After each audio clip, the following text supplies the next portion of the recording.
Engineer Mohammad Ali Mirza साहब से इल्म, इखलाक, तदाबीर, प्रेजेंटेशन, मिनहाज, हर सतह पर हमारा इख्तलाफ ऑन रिकॉर्ड मौजूद है। मैं उनसे ज़ाती तौर पर भी इस इख्तलाफ को पहुँचाता रहता हूँ, और जब कभी मुझे मौका मिलता है, हमारा ये तर्ज और तरीका नहीं है कि लोगों के नाम लेके उनके पीछे पड़ जाएं, लेकिन एक शख्स जो जदीद पढ़ा लिखा था, वो दीन की तरफ आया, वो दीन की तबलीग, दावत, इरशाद और हिदायत का मंबा बनकर नौजवानों में अल्लाह के साथ ताल्लुक़ पैदा करना चाहता है, उसके यहाँ अगर कोई गलती है तदबीर की, प्रेजेंटेशन की, इखलाक की, इल्म की, तो उसका ये तरीका है कि हम उसको निशान इबरत बनाकर जो लोग उसको सुनते हैं उनको ये पैगाम दें कि आज के बाद अगर तुमने हमसे मुख्तलिफ बात सुनी और समझी तो इस तरह काल कोठरियों के पीछे फेंक देंगे। ये लोगों को मुल्हिद बनाने की तरगीब है, ये अपने मज़हब का मजाक बनाने की दावत है कि ये हमारा इस्लाम है कि जिसके अंदर अगर कोई साहिब इल्म उठ के इख्तलाफ करता है तो हम उन जदीद पढ़े लिखे नौजवानों को जो उलमा की मजालिस में बैठने से गुरेज़ा हैं, वो उनके तर्ज़ तकल्लुम को सुनने पर आमादा नहीं है, वो उनके लब व लहजे से मुतनफ़िर हो चुके हैं, उनको अगर कोई नई आवाज़ पहुँचती है तो खुदा का शुक्र अदा करना चाहिए। हमारे उलमा को ऐसे लोगों को सरों पर बिठाना चाहिए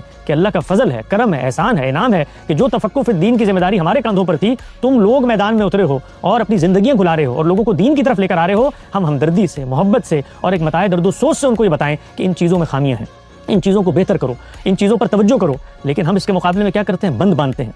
फतवे जारी करते हैं, लोगों की किरदार कुशी करते हैं, उनके नाम बिगाड़ते हैं। यानी जो कुरान मजीद हमें लोगों के नाम बिगाड़ने से रोकता है, तनाबुज़ बिल अलक़ाब से रोकता है, हमारे उलमा की ज़ुबान की नोक पर वो तनाबुज़ बिल अलक़ाब होता है। ये सबसे बड़ी खिलाफ शरीयत इक़दाम है। इसके ऊपर कानून साजी होनी चाहिए, इसके ऊपर पकड़ धकड़ होनी चाहिए कि आप लोगों की नीयत, मुहर्रिकात, उनके करैक्टर और उनके किरदार पर जब आप सवाल उठाते हैं तो ये अख्तलफी करते हैं। ये हित की इज़्ज़त है, ये उसी मोहम्मद रसूलुल्लाह सल्लल्लाहु अलैहि वसल्लम के मानने वाले उम्मतियों की नामूस के तहफ़्फ़ुज़ के लिए कानून बनना चाहिए, जिनको मोहम्मद रसूलुल्लाह की तहफ़्फ़ुज़ के नाम पर आप इस तरीके से ज़लील रसवा करते हैं। तो मैं सिर्फ ये बात अर्ज़ करूँगा कि जो कुछ हो रहा है ये सरी जुल्म है, जुल्म है, जुल्म है।